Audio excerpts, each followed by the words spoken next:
Dear students, अस्सलाम वालेकुम। कैसे हैं आप सब लोग? उम्मीद है कि आप सब खैरियत से होंगे।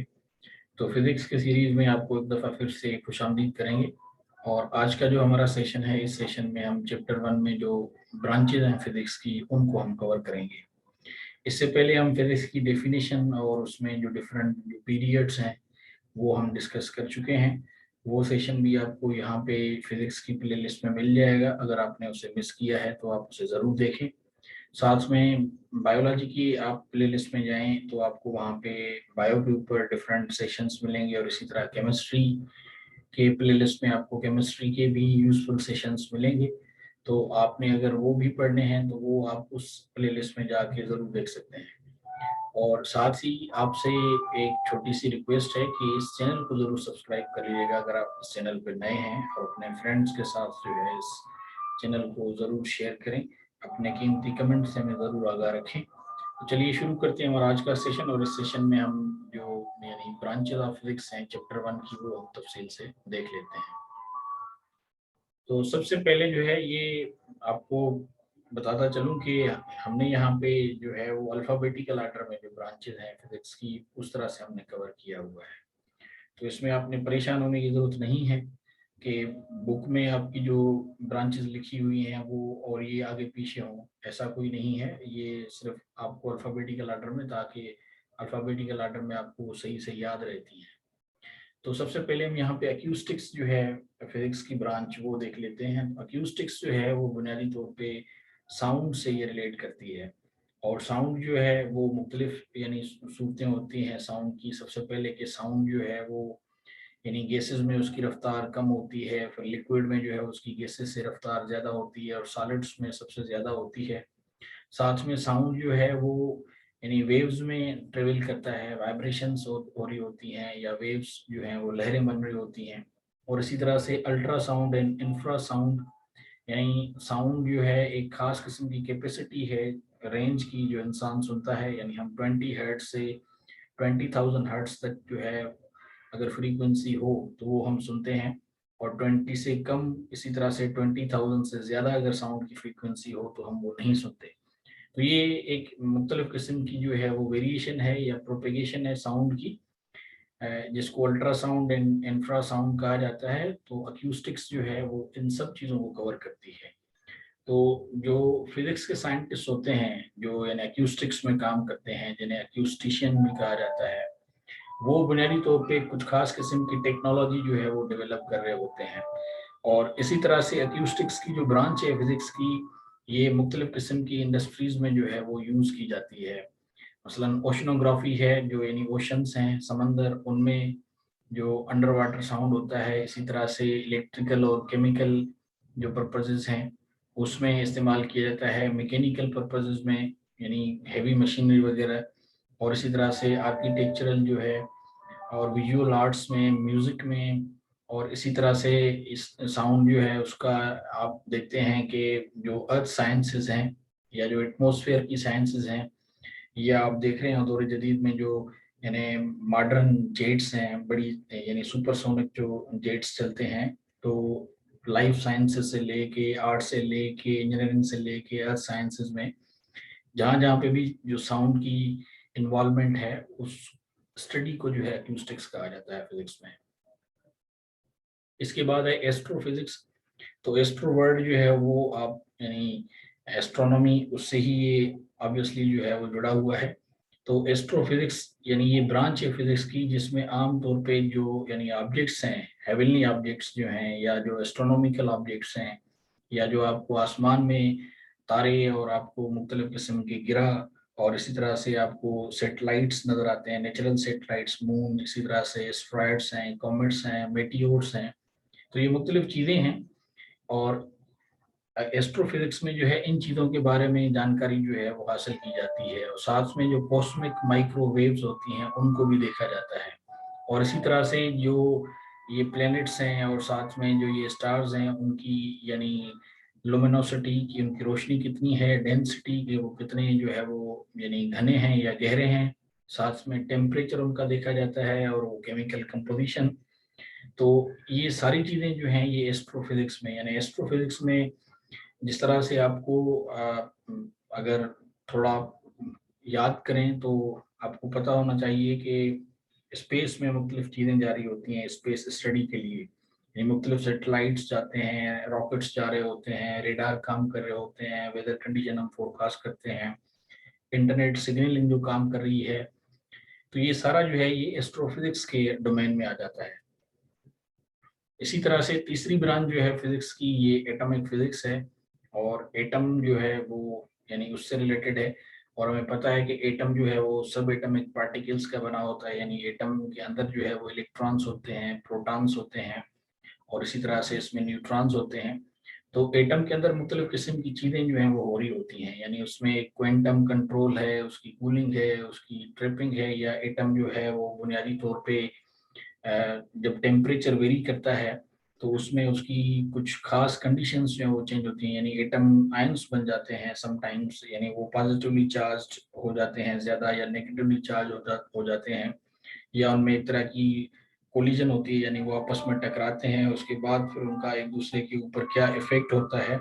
तो ये सारी चीज़ें जो हैं हम इसमें पढ़ रहे होते हैं। साथ में जो प्रोसेस है फिजन का एंड फ्यूजन का, यानी फिजन एंड फ्यूजन में आप देख रहे होते हैं कि एटम्स जो हैं वो एक तरह से उनको कोलाइड आप तोड़ा जाता है, और फिर उनको जो है वो बनाया जाता है आर्टिफिशियल, या ये जिस तरह से यूरेनियम की इन्रिचमेंट की जाती है न्यूक्लियर बॉम्ब या एटॉमिक बॉम्ब बनाने के लिए, तो ये भी फिजन एंड फ्यूजन का प्रोसेस जो है वो एटॉमिक फिजिक्स में आ जाता है। इसी तरह से सनलाइट जो यानी सूरज की रोशनी जो जमीन पे पहुंच रही है, तो ये भी एक फ्यूजन एंड फिजन जो है ये इसका प्रोसेस है। तो ये सारी चीज़ें जो हैं वो एटॉमिक फिजिक्स के यानी जुमरे में या डोमेन में आ जाती हैं। सिंपली ये है कि हम एटम जो है उसको देखते हैं, उसकी चार्जेस और उसमें कौन से वेरिएशंस जो है वो आ रहे होते हैं।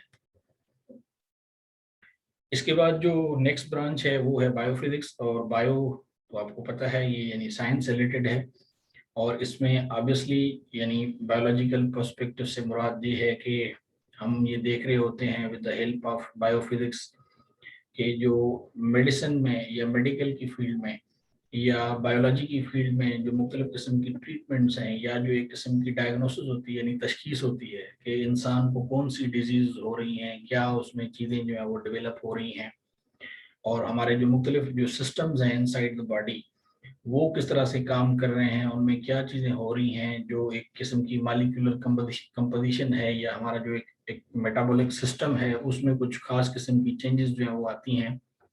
तो साथ में मुख्तलिफ किस्म की ऑब्जर्वेशंस हम जो यानी डिवाइसेस यूज़ करके मसलन डॉक्टर्स आपका अल्ट्रासाउंड कर रहे होते हैं, आपका एक्सरे कर रहे होते हैं, फिर सीटी स्कैनिंग होती है, इसी तरह से एमआरआई होती है।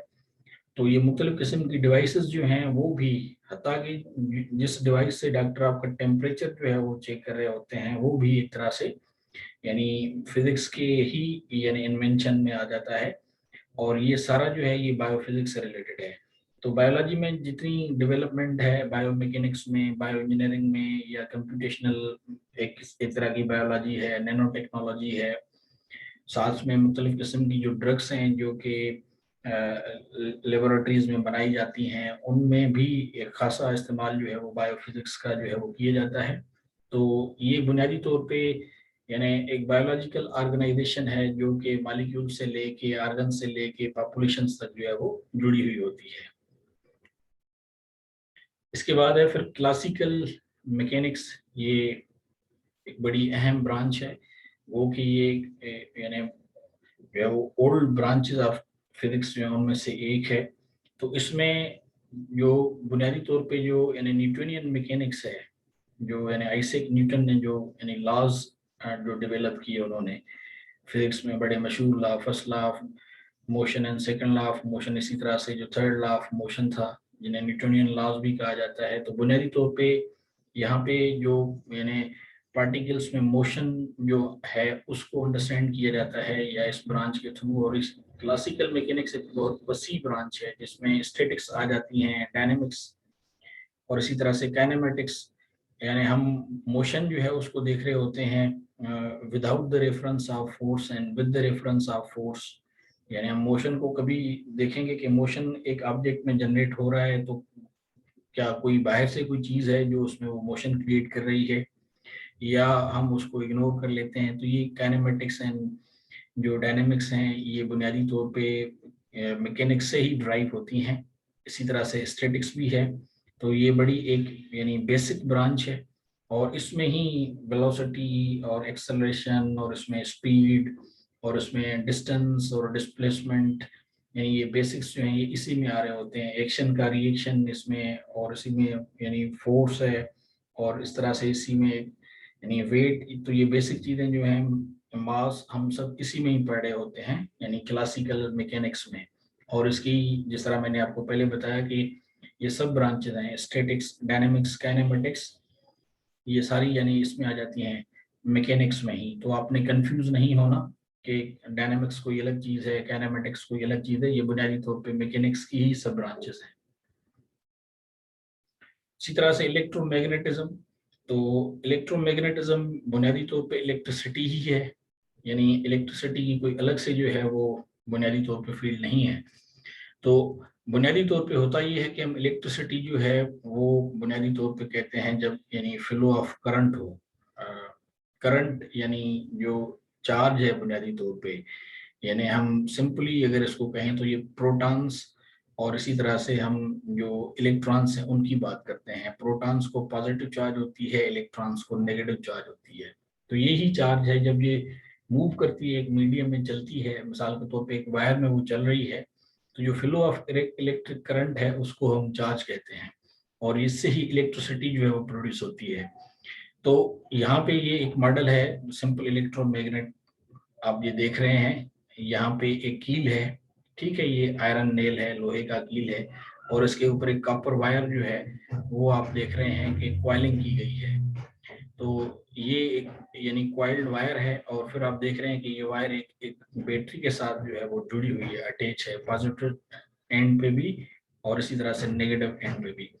तो अब क्या होगा कि अब इसमें ये जो चार्ज है ये फ्लो करेगी और इस चार्ज फ्लो की वजह से यहाँ पे करंट प्रोड्यूस होगा। और जब ये करंट प्रोड्यूस होगा तो इस करंट प्रोड्यूस होने की वजह से एक खास किस्म की मैग्नेटिक फील्ड है जो इसमें प्रोड्यूस होगी यहाँ पे। और यही इलेक्ट्रो यानी मैग्नेटिक फोर्स है जो प्रोड्यूस होता है। तो यानी इलेक्ट्रोमैग्नेटिज्म जो है वो बुनियादी तौर पे यानी ऐसी ब्रांच है फिजिक्स की जो बुनियादी तौर पे तो यानी इलेक्ट्रिसिटी से ही रिलेटेड होती है या चार्ज पार्टिकल्स से ही। और उसमें हम देखते हैं कि ये किस तरह से एक इलेक्ट्रोमैग्नेटिक फोर्स प्रोड्यूस होता है जब यानी चार्ज जो है वो मूव होती है या कैरी करती हैं वायर के थ्रू या जो भी उसका मीडियम है। तो उसमें ये सारी चीजें जो है वो आ जाती हैं कि उनमें इंट्रैक्शन किस तरह की है और ये इलेक्ट्रोमैग्नेटिक फोर्स जो है वो स्ट्रांग है कि वीक है।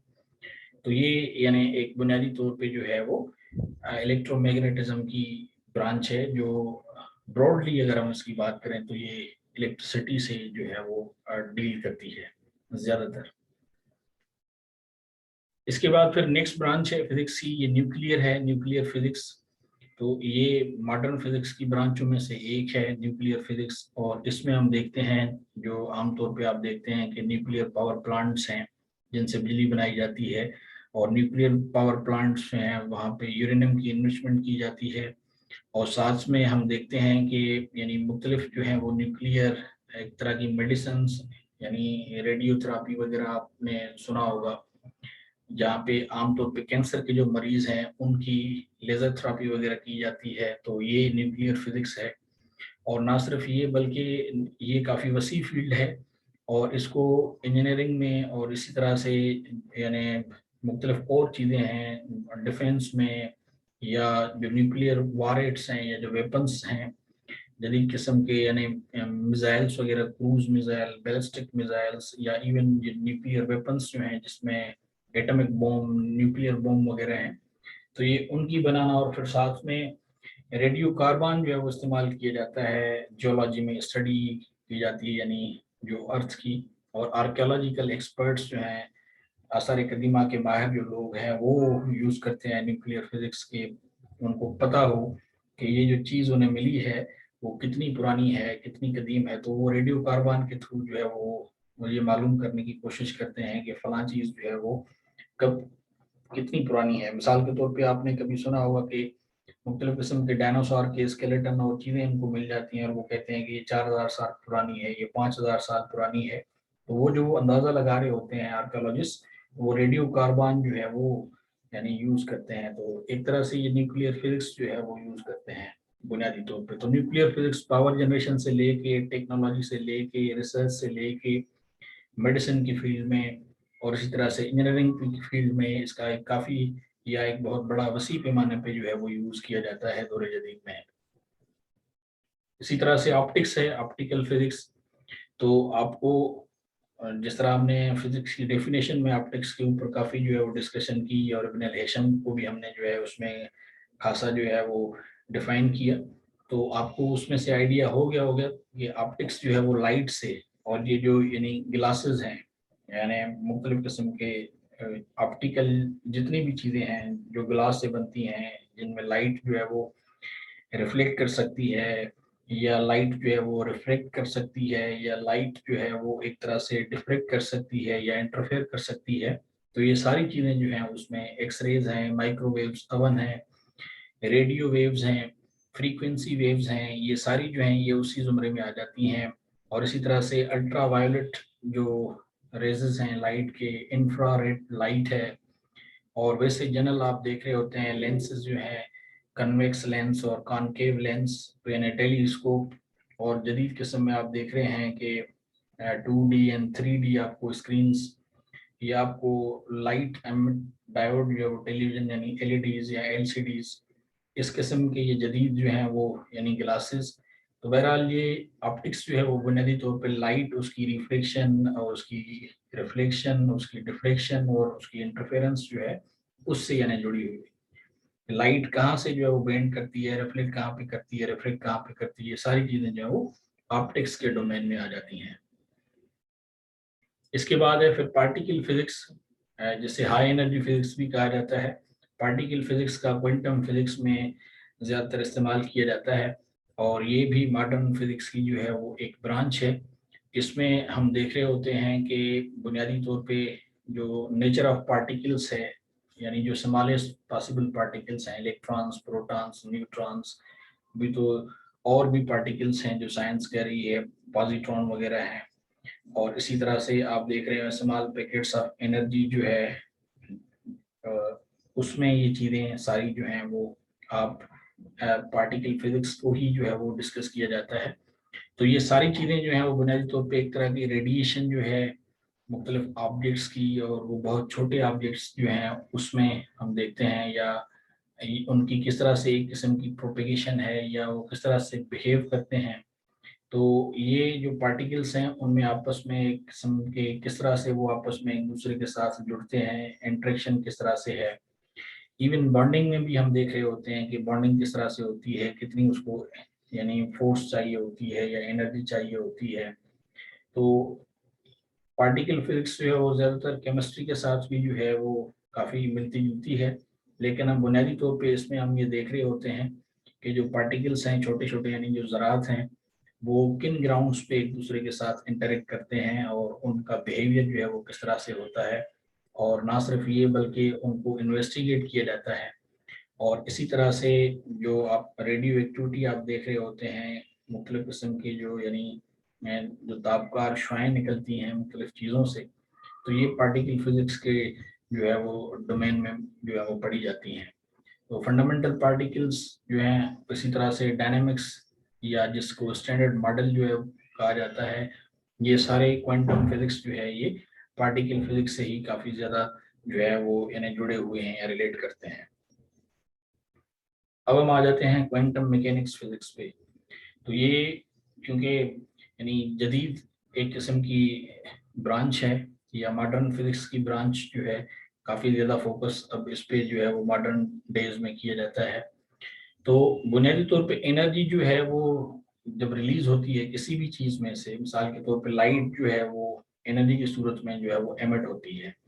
तो वो स्मॉल बंडल्स होते हैं, अ, उनको जो है वो क्वेंटा कहा जाता है। तो क्वांटम थ्योरी जो है बुनियादी तौर पे वो एक तरह से आप यूं समझ लें कि जो सब एटॉमिक पार्टिकल्स हैं उनसे जो ये एनर्जी रिलीज होती है ये उनसे जुड़ी हुई है। और उनमें जो वेव्स बन रही होती हैं या जो इलेक्ट्रोमैग्नेटिक रेडिएशन हो रही होती है, या वो एक खास किस्म की एमिशन हो रही होती है, या एटम एक खास तरह की एनर्जी जो है वो एब्जॉर्ब कर लेता है, जज्ब कर लेता है।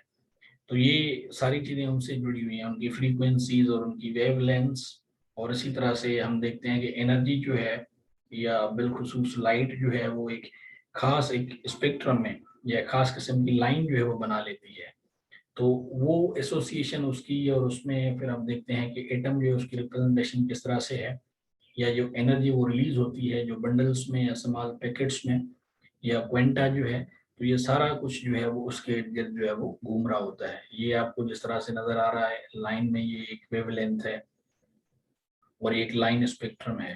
तो ये क्वांटम मैकेनिक फिजिक्स है, और इसको इस्तेमाल जो है वो किया जाता है दौर जदीद में। मुख्तलिफ किस्म की टेक्नोलॉजीज जो हैं उनको यूटिलाइज किया जाता है, स्पेशली स्पेस में जो है क्वांटम मैकेनिक फिजिक्स जो है उसका काफ़ी ज़्यादा इस्तेमाल जो है वो आजकल दिखाई देता है। इसके बाद है फिर थर्मोडायनेमिक्स फिजिक्स। तो ये यानी क्लासिकल फिजिक्स की ब्रांचों में से एक है। थर्मो से मुराद जो है वो हीट है। तो ये आप यूं समझ लें कि थर्मोडायनेमिक्स बुनियादी तौर पे हीट से रिलेटेड है, या इसका मेन कंसर्न जो है वो हीट ही है। तो मुख्तलिफ थर्मोडायनेमिक्स के जो है वो लॉज हैं। First law of thermodynamics, second law of thermodynamics, जिनको हम आगे पढ़ेंगे, और थर्ड लॉ ऑफ थर्मोडायनेमिक्स। तो जिस तरह हमें मालूम होता है कि हीट जो है बुनियादी तौर पे, या जो गर्मी है वो फ्लो करती है अपने डायरेक्शन में। जो हाटर रीजन होता है वहां से हीट जो है वो हमेशा फ्लो करती है कोल्ड रीजन की तरफ, यानी जहाँ पे गर्मी नहीं होती। ये आप जिस तरह आप देख रहे हैं इस फिगर में आपको नजर आ रहा होगा कि ये सेक्शन जो है ये हॉट है, और ये जो है सेक्शन कोल्ड है। तो ये जो हीट है ये फ्लो करेगी इस रीजन से इस रीजन तक। या इसका सिंपल एग्जांपल ये है कि जिस तरह आप सर्दियों में मिसाल के तौर पर बिस्तर पे ऑलरेडी लेटे हुए हैं या सोए हुए हैं, तो आपका कोई भाई या आपकी कोई बहन जब आ जाती है मिसाल के तौर पे, और वो आपके साथ जब वो सो रहे होते हैं, तो जब वो आपको टच करते हैं, अपने पाँव वगैरह लगाते हैं, तो आपको अजीब फील होता है और आप उसको कहते हैं कि दूर हटो, जबकि वो कोशिश करता है आपके साथ अटैच होने की। तो ये बुनियादी तौर पे वजह ये है कि आप क्योंकि पहले से बेड पे अवेलेबल हैं, तो आपका जिस्म जो है वो गर्म होता है, और जो दूसरा आ रहा है कोई, तो वो क्योंकि उसका जो यानी बॉडी टेम्परेचर है वो आपके निस्बत कम है, तो आपकी जो हीट है वो उसकी तरफ जो है वो फ्लो करेगी, इसीलिए उससे ऐसा लगता है, और आप उसको जो है वो यानी कहते हैं कि दूर हो जाओ। तो ये बुनियादी तौर पे जो थर्मोडायनेमिक्स है, हीट मुख्तलिफ ऑब्जेक्ट से निकलती है, और फिर हीट जो है वो एनर्जी की सूरत में, वेव्स की सूरत में, स्टीम की सूरत में जो है वो फिर उसे यूज भी किया जाता है। या एक इंटरनल बॉडी जो है उसमें हीट की लेवल जो है वो बढ़ जाती है, जिसे एंट्रोपी भी कहा जाता है। तो ये सारा कुछ जो है थर्मोडायनेमिक्स का जो यानी एक किस्म का इफेक्ट है, वो temperature, pressure, volume, physical system, या अगर हम इसको सिंपली कहें कि ये हीट एनर्जी से रिलेटेड है, तो ये ज़्यादा बेहतर होगा। तो ये था हमारा आज का सेशन, जिसमें हमने फिजिक्स की जो मेजर ब्रांचेस हैं उनको हम डिटेल से एक्सप्लेन किया, ताकि आपको सही से समझ आ जाए अच्छे से, और आपको आइडिया हो जाए कि ये ब्रांचेस जो हैं इनकी क्या डोमेन है और कहाँ पे ये इस्तेमाल होती हैं। तो यहाँ पे हमारा सेशन जो है वो ख़त्म होता है। आपसे जल्द ही मुलाकात होगी किसी दूसरे सेशन में। तब तक के लिए अपना बहुत ज़्यादा ख्याल रखिएगा, और बेल आइकन को ज़रूर प्रेस कर लीजिएगा, ताकि जो आने वाले सेशंस हैं उनके बारे में आपको जानकारी मिलती रहे। तब तक के लिए अपना बहुत ज़्यादा ख्याल रखिएगा। So it's time to say you good bye, take care.